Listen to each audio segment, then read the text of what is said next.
100 stat immortal France versus 100 stat immortal England to see who will have supremacy. England has decided to suzerain all its neighbors, which I think is dumb because it locks them out for conquest. And Iceland has appeared. King of Iceland is here. Screw everything. We don't care about anybody else. It's all Iceland time, baby. Let's go. France doing some expansion into Iberia, easily capping lots of that territory. England seems content just to sit on its isles, and now Germany has popped out. In a game France versus England, of course, Germany had to show everybody up for a second. Hindustan is here and the Mongols are on the scene.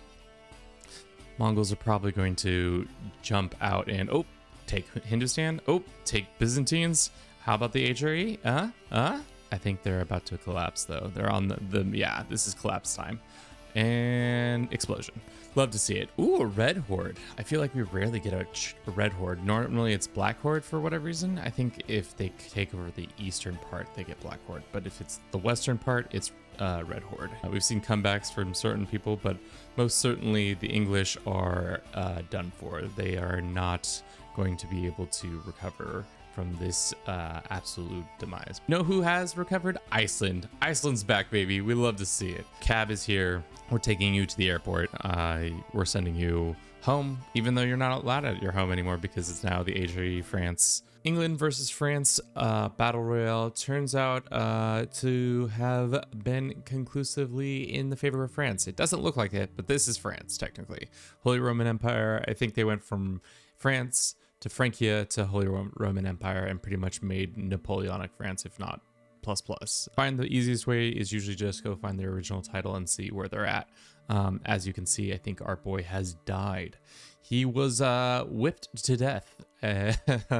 He lived to the ripe old age of 107, died a little earlier, but he was murdered by some random dude, which I still don't understand how anytime anybody can be murdered with 100 intrigue. It just does not seem possible, but maybe I don't know. Somehow in the far future, we still have Carlings to deal with. I'm not sure how the Carlings came about into power, but it seems like they recently just got voted in. Traditionally, it's Black Horde.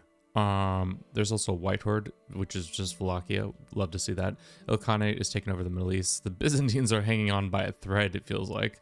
They are about to lose some claims to their own lands. What's going on here? It looks like Orthodox and Catholics, actually surprisingly Ashar, but it is Catholicism first, Orthodox.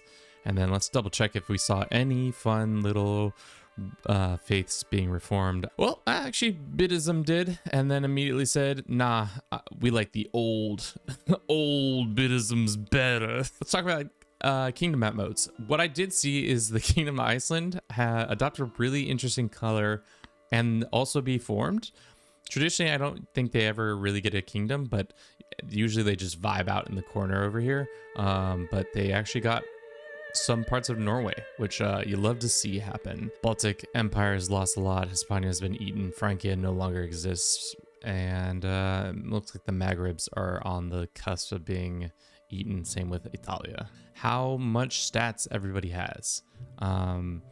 Not as much as you'd think, especially with two family members starting with 100 stat. I would assume we would have a decent amount, but I guess we started in the earlier one of the middle start date, so maybe they just didn't have enough time to cook. So what did we learn in this experience? I think the biggest takeaway is that for whatever reason, immortals cannot live forever. They are just not able to do so. I just think they either get got via an event or they get got because of a secret murder. I don't know why. It just happens. I've yet to, at least in the newest patches, see a Immortal make it all the way to the very end of the game. I think that's the biggest takeaway. France wins, England loses. But that is all I have for you today. Thank you so very much for watching this. I hope you enjoyed it. If you did, don't forget to comment, like, and subscribe. And as always, have a good rest of your day. Ciao.